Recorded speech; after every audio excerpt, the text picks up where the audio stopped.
Olá, turma. Como disse para vocês, eu farei a resolução na prova de vocês. Então, caso tenha alguma dúvida ao longo mesmo desse processo, é só vocês me avisarem, ok?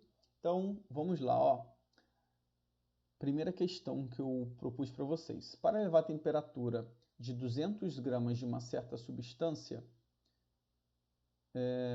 de calor específico igual a 0, caloria por grama grau Celsius, de 20 até 40 graus Celsius, será necessário fornecer uma quantidade de energia igual a. Então, primeira coisa que a gente deve avaliar aqui, eu tive variação de temperatura. Como eu tive de variação de temperatura, o calor envolvido é o calor sensível, que nós já conhecemos como pela fórmula, como o Q macete.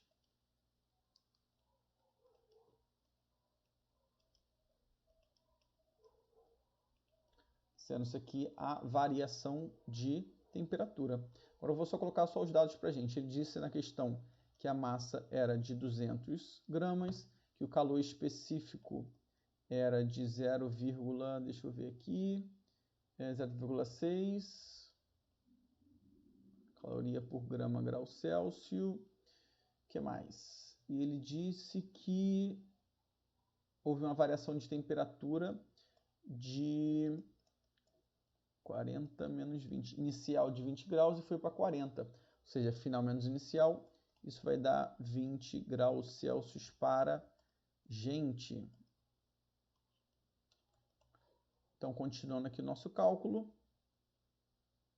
Agora é só substituir ali na nossa questão, porque ele quer justamente descobrir qual é a quantidade de calor envolvida nesse processo.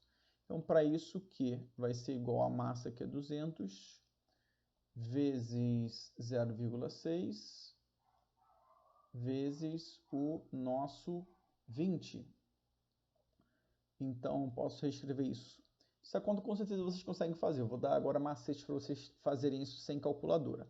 Então, 200 vezes 20, 2 vezes 2 dá 4. Então, agora é só contar os zeros. 1, 2, 3. Então, vamos lá. 1, 2, 3 vezes 0,6. Eu posso reescrever esse 4.000 como sendo 400 vezes 10, que vai dar a mesma coisa, vezes 0,6. 10 vezes 0,6, isso vai ser igual a 6. Agora fica bem mais fácil, né? 6 vezes 4 dá 24, 0, 0. Conto aqui. E unidade de medida vocês já sabem que é a caloria, tudo bem? Isso aqui com certeza vocês já descobririam. Só fiz só esse golpe de karatê aqui, né? De tirar um 10 daqui e multiplicar por 0,6 para poder facilitar a nossa conta. Mas, caso vocês queiram fazer isso em casa com mais calma, era só ter multiplicado aqui normalmente. Então, vamos agora para a nossa segunda questão. Então, vamos lá. Ó.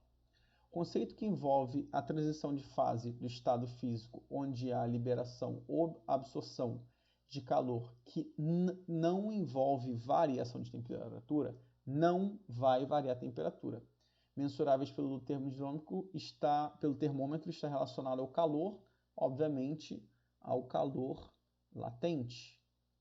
Se eu colocar aqui. O latente por quê, professor? Porque o calor latente vai estar interligado com a mudança de fase, ok? Então vamos lá. Ó. Uma turma de amigos compra barras de gelos para um churrasco num dia de calor. Quando as barras chegam com algumas horas de antecedência, alguém sugere que sejam envolvidas num grosso cobertor para evitar que derretam mais. Essa sugestão, vamos lá. É absurda porque o cobertor vai aquecer o gelo. Como eu disse para vocês, o cobertor ele vai só o quê? Ele vai só dificultar a transferência de calor do meio para o outro. Quando nós estamos de casaco, o casaco não esquenta a gente. Ele vai só dificultar a passagem de calor do seu corpo para o meio externo. Então, o cobertor não aquece, tudo bem? É absurda, porque o cobertor facilita a troca de calor. Não, justamente o contrário, né? Ele dificulta. Faz sentido, porque o cobertor dificulta a troca de calor entre o ambiente e o gelo, retardando o seu derretimento. Show! Essa daqui seria a nossa resposta correta. Perfeito. Então vamos lá. Quando a enfermeira coloca um termômetro clínico de mercúrio sobre a língua de um paciente, por exemplo, ela sempre aguarda um tempo antes de fazer sua leitura. Esse intervalo de tempo é necessário porque o coeficiente de dilatação, a gente nem estudou isso, porque o termômetro, para que o termômetro entre em equilíbrio térmico com o paciente. Realmente, o termômetro está a uma certa temperatura e o corpo está do outro. Você precisa o quê? Deixar ele em contato até um certo tempo para que o calor vai passando para o termômetro. Vai chegar o momento que eles vão se igualar. Quando ele parar de subir, é porque ali está indicando a temperatura corporal do paciente. Então, essa daqui seria a nossa resposta correta. Se não me engano, acho que quase ninguém errou essa questão aqui. Bem tranquilo. Então, vamos lá. Ó. 2 termômetros com escala Celsius e outro em Kelvin foram colocados no mesmo fluido. Sabendo que a temperatura registrada na escala Celsius foi de 27 graus Celsius, qual a temperatura marcada aproximada em Kelvin? Nem sei qual é o número, mas eu vou colocar aqui só como jogo da velha. Tudo bem?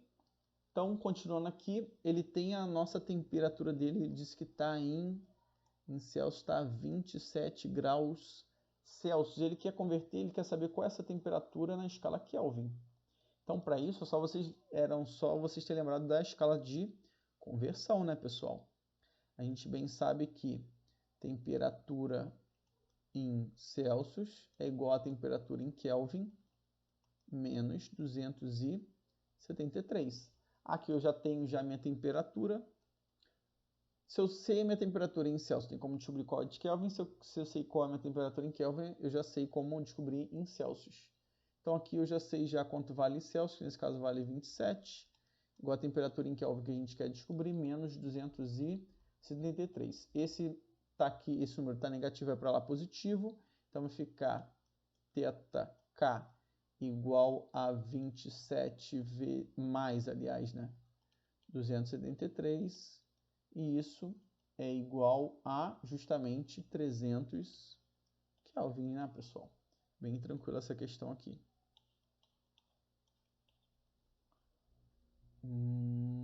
Então seria igual a 300 Kelvin. Então vamos lá. Ó.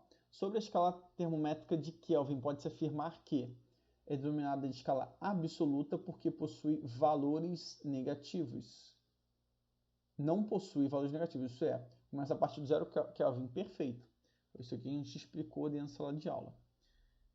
Vamos ver essa daqui. Os exaustores na flauta baixa são dispostos usados para retirar o ar quente no interior de um ambiente, sem que haja acionamento artificial. Isso é bem legal porque quando eu era criança, eu achava que tinha um motorzinho que fazia girar isso, para poder refrigerar lá dentro, mas é o contrário.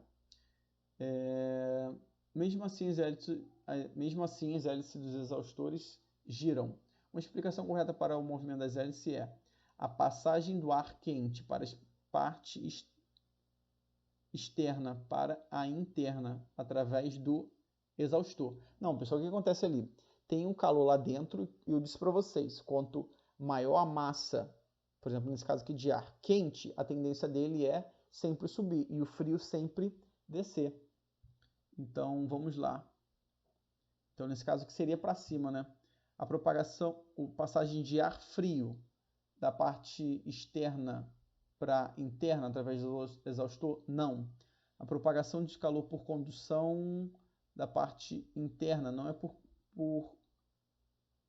condução. Vamos direto à nossa resposta aqui, ó. Passagem de ar quente da parte interna para a externa através do exaustor. Perfeito. Isso aqui é que bate. Como se fosse não. Ela está saindo ali por ali e dentro desse processo ela acaba girando aquelas pás ali. E por fim, para a gente terminar, para que a vida continue existindo no nosso planeta, necessitamos sempre do calor que emana do Sol. Sabemos que esse calor está relacionado a reações de fusão nuclear no interior da estrela. A transferência de calor do Sol para nós ocorre através de, bem simples, né, irradiação. Vem lá a radiação do Sol e chega até a Terra. E condiz com o que nós estudamos, né? A condução de calor por irradiação não precisa de propriamente um meio material para se propagar, né? Entre a Terra e o Sol basicamente não há matéria, ok? E com isso nós terminamos a correção da nossa prova. Espero que vocês tenham ido bem e até a próxima, pessoal. Até mais. Abração.